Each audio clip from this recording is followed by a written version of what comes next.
ഹൃദയത്തിൽ നിനക്കൊരു സന്തോഷം ഇന്ന് പകൽക്കാലം ദൈവം തന്നിട്ടുണ്ടെങ്കിൽ അത് നിന്റെ ഉത്തരവാദിത്തമാണ്. നീ ദൈവത്തെ സ്തുതിക്കുക എന്നുള്ളത്. അതുകൊണ്ട് ചേർന്ന് എല്ലാവരും ആ കരങ്ങൾ ഉയർത്തി നന്ദിയോടെ ഹല്ലേലൂയ, ഹല്ലേലൂയ, ഹല്ലേലൂയ. ഇന്ന് പകൽക്കാലം നാം ദൈവത്തെ ആരാധിക്കുമ്പോൾ, നാം ദൈവത്തെ സ്തുതിക്കുന്നതിനും നാം ദൈവത്തെ ആരാധിക്കുന്നതിനും ഒരു വലിയ കാരണങ്ങളുണ്ട്. വല്ലഭൻ നമുക്ക് നല്ലവനായുണ്ട്. അവൻ എല്ലാ ദാനവും എൻ്റെ ജീവിതത്തിൽ ചെയ്തു തരുമെന്ന് വിശ്വസിക്കുന്നവർ, ഇന്ന് പകൽക്കാലം നന്ദിയോടെ ദൈവത്തെ ആരാധിക്കാൻ സാധിക്കുന്നവർ, നന്ദിയോടെ കരങ്ങളൊന്ന് തട്ടി ദൈവത്തെ സ്തുതിക്കാൻ സാധിക്കും. എല്ലാ കരങ്ങളും, എല്ലാ കരങ്ങളും. Hallelujah. Jesus, we praise you, Lord. We love you, Jesus. അപ്പോസ്തലനായ പൗലോസ് പറയുന്നൊരു കാര്യമുണ്ട്.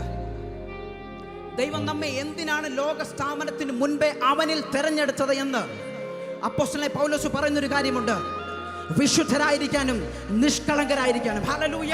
അത് വിശ്വസിക്കുന്നുണ്ടോ? ദൈവസന്നിധിയിൽ വിശുദ്ധരായിരിക്കാനും നിഷ്കളങ്കരായിരിക്കാനുമാണ് ദൈവം നമ്മളെ ലോക സ്ഥാപനത്തിന് മുൻപേ തിരഞ്ഞെടുത്തത്. അല്ലാതെ മറ്റുള്ളവരെ നോക്കി പഴിക്കാനും മറ്റുള്ളവരെ നോക്കി നിന്ദിക്കാനും മറ്റുള്ളവരെ താഴ്ത്തി കെട്ടാനും അല്ല ദൈവം നമ്മളെ തിരഞ്ഞെടുത്തത്. വിശുദ്ധരായിരിക്കുക, ദൈവസന്നിധിയിൽ നിഷ്കളങ്കരായിരിക്കുക, മറ്റുള്ളവർക്ക് നന്മ ചെയ്യുക, മറ്റുള്ളവരെ പ്രോത്സാഹിപ്പിക്കുക. ഹല്ലേലൂയ. സഹോദരന് നേരെ കള്ളസാക്ഷ്യം പറയാനല്ല. ഇന്ന് പകൽക്കാലം ദൈവം നിന്നെ ലോക സ്ഥാപനത്തിന് മുൻപേ തെരഞ്ഞെടുത്തത്. പ്രിയ കർത്തൃദാസൻ പറഞ്ഞ പോലെ തന്നെ മറ്റുള്ളവർ നോക്കി കമന്റ് പറഞ്ഞവരെ വിധിക്കാനല്ല ദൈവം നിന്നെ തെരഞ്ഞെടുത്തത്. വിശുദ്ധിയോടെ ജീവിപ്പാൻ, വിശുദ്ധിയോടെ ജീവിപ്പാൻ, നിഷ്കളങ്കമായി ജീവിപ്പാൻ ഇത് ദൈവം നിന്നെ തെരഞ്ഞെടുത്തിരിക്കുന്നു. ഹല്ലേലൂയ. അത് വിശ്വസിക്കുന്നവരെല്ലാവരും കരങ്ങൾ ഉയർത്തി നന്ദിയോടെ ദൈവത്തെ സ്തുതിക്കാമോ? ഇത് ഞാൻ പറയുന്ന കാര്യമല്ല. യാക്കോബ് എഴുതിയ ലേഖനം 4-ാം അധ്യായം അതിന്റെ 10-ാമത്തെ വാക്യം, കർത്താവിന്റെ സന്നിധിയിൽ താഴുവിൻ, എന്നാൽ അവൻ നിങ്ങളെ ഉയർത്തും. സഹോദരന്മാരെ, അന്യോന്യം ദുഷിക്കരുത്. തന്റെ സഹോദരനെ ദുഷിക്കുകയും വിധിക്കുകയും ചെയ്യുന്നവൻ ന്യായപ്രമാണത്തെ ദുഷിക്കുകയും ന്യായപ്രമാണത്തെ വിധിക്കുകയും ചെയ്യുന്നു. അതുകൊണ്ട് ഇന്ന് പൽക്കാലം നമ്മളെ തന്നെ ശോധന ചെയ്യാമോ? നാം വിശുദ്ധിയോടെയാണോ ജീവിക്കുന്നത്? നാം നിഷ്കളങ്ക മാർഗത്തിലാണോ ജീവിക്കുന്നത്? ദൈവസന്നിധിയിൽ ദൈവം ഇത്രത്തോളം ആരോഗ്യം തന്നില്ലേ? ദൈവം ഇത്രത്തോളം നിന്നെ പരിപാലിച്ചില്ലേ? ഒരു സ്തോത്രം പോലും പറയാൻ ദൈവം നിനക്ക് അധികാരവും അവകാശവും തന്നെങ്കിൽ ഇന്ന് രാത്രി this is your responsibility to praise in his presence. Hallelujah, hallelujah. അതുകൊണ്ട് ദൈവത്തെ നന്നായി സ്തുതിക്കുന്നവർ നാം പാടിയ പോലെ തന്നെ മന്ദതകളെല്ലാം അകറ്റി സ്നേഹത്തിൽ ജീവിക്കുവാൻ, സ്നേഹത്തോടെ എല്ലാം കാണുവാൻ. കർത്താവേ, അങ്ങയുടെ സ്നേഹം എന്നിലൊന്ന് നിറയ്ക്കണം, അങ്ങയുടെ സ്വഭാവം എന്നിലൊന്ന് നിറയ്ക്കണമെന്ന് ഏറ്റവും അധികമായി വാഞ്ചിക്കുന്നവർ എല്ലാവരും ആ കരങ്ങളെല്ലാം ഒന്ന് ഉയർത്താമോ? കർത്താവേ, ഞങ്ങൾ കണ്ണുകൾ അടച്ചു ദൈവത്തോടെ ഞങ്ങൾ യാചിക്കുന്നു. ഈ ലോകത്തിൽ ജീവിക്കുമ്പോൾ വിശുദ്ധിയെ തികച്ചുകൊണ്ട്, വിശ്വാസം കാത്തുകൊണ്ട് എൻ്റെ ഓട്ടം തികയ്ക്കുവാൻ എൻ്റെ കർത്താവേ അങ്ങ് ഞങ്ങളെ സഹായിക്കണം. അങ്ങയുടെ വലിയ കൃപ ഇന്ന് ഞങ്ങളുടെ മേൽ പകരണം. സ്നേഹത്തിലൂടെ കാണുവാൻ, സ്നേഹത്തിലെല്ലാം ചെയ്യുവാൻ, കർത്താവിൻ്റെ സന്നിധിയിൽ താഴുവാണെങ്കിൽ ഞങ്ങളെ ഉയർത്തുന്ന ദൈവത്തിൻ്റെ വലിയ സാന്നിധ്യമുണ്ടെന്ന്. ദൈവ സങ്കേതം നമ്മുടെ സാന്നിധ്യമാണെന്ന് പറഞ്ഞവരാണ് നമ്മൾ. ദൈവമക്കൾ അധികാരം ലഭിച്ചവരാണ്. അതുകൊണ്ട് അധികാരത്തോടെ ഒന്ന് ചേർന്ന് കൽപ്പിച്ചേ, ദൈവമേ, പിശാചിന്റെ പ്രവൃത്തികളോട് എതിർത്ത് നിൽക്കുവാൻ കർത്താവേ അങ്ങയുടെ വലിയ സാന്നിധ്യമാകുന്ന കൃപ ഇന്ന് ഞങ്ങളുടെ ജീവിതത്തിൽ പകരണം. Oh Jesus, we praise you, Lord. Hallelujah. ഞങ്ങളെ തന്നെ വിശുദ്ധീകരിക്കുന്നു ദൈവമേ. സ്നേഹത്തിലൂടെ എല്ലാം കാണുവാൻ, ദൈവ സ്നേഹത്തിൽ തന്നെ എല്ലാം ചെയ്യുവാൻ. ഓ, സ്നേഹത്തിലൂടെ എല്ലാം കാണുവാൻ, ദൈവ സ്നേഹത്തിൽ തന്നെ എല്ലാം ചെയ്യുവാൻ. എന്നിൽ നിൻ സ്വഭാവം, എന്നിൽ നിൻ സ്വഭാവം പകരണമേ, ദിവ്യ തേജസ്സാലെന്നെ നിറയണമേ.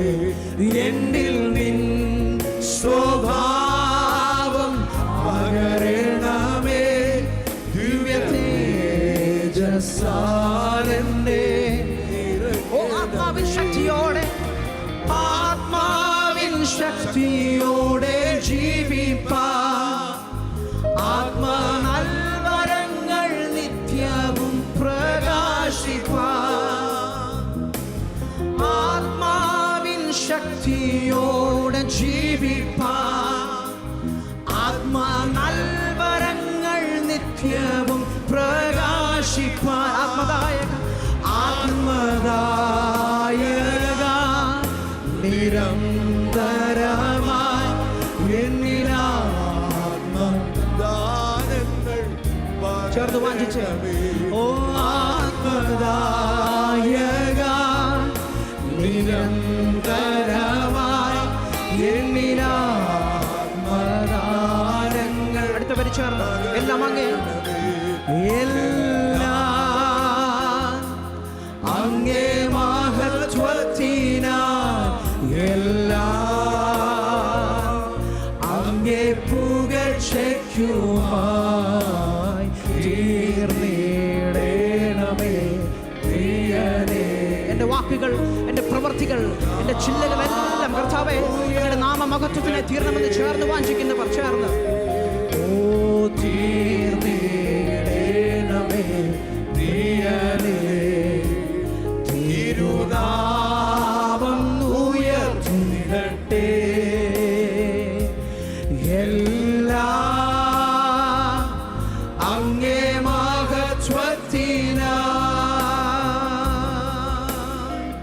നമ്മുടെ ഈ വിശുദ്ധ പകൽക്കാലം ചേർന്നും തീരുമാനമെടുക്കാമോ? ദൈവമേ, എൻ്റെ ചിന്തകൾ, എൻ്റെ ഇഷ്ടങ്ങൾ, എൻ്റെ നടപ്പുകൾ, എൻ്റെ പ്രവൃത്തികളെല്ലാം വിശുദ്ധിയോടെ മറ്റുള്ളവരെ നോവിക്കാതെ ദൈവസന്നിധി നിഷ്കളങ്കമായി നിന്നാൽ, ദൈവസന്നിധി ഞാൻ താന്നാൽ ദൈവം എന്നെ ഉയർത്തുമെന്ന് ഞാൻ ഏറ്റവും അധികമായി വിശ്വസിക്കുന്നു. അതുകൊണ്ട് പ്രാർത്ഥനയോടെ ദൈവസന്നിധിയിലായിരിക്കുന്നവർ ചേർന്ന് പ്രാർത്ഥനയോടെ ദൈവസന്നിധിയിലായിരിക്കുന്ന എല്ലാവരും ആ കരങ്ങളെല്ലാം സ്വർഗത്തിലേക്ക് ഉയർത്തി കർത്താവേ, അതിനുവേണ്ടി എന്നെ ഒന്ന് സഹായിക്കണമേ. വിശുദ്ധിയോടെ ജീവിപ്പാൻ, വിശുദ്ധിയോടെ നല്ല വരങ്ങൾ പ്രാപിക്കുവാൻ കൃപയിൽ എന്നെ നിറയ്ക്കണമെന്ന് പ്രാർത്ഥനയോടെ ദൈവസന്നിധിയിലായിരിക്കുന്നവർ പ്രിയ കർത്തദാസനോടൊപ്പം ചേർന്ന് അല്പസമയം പ്രാർത്ഥിച്ച് ദൈവത്തിന് മഹത്വം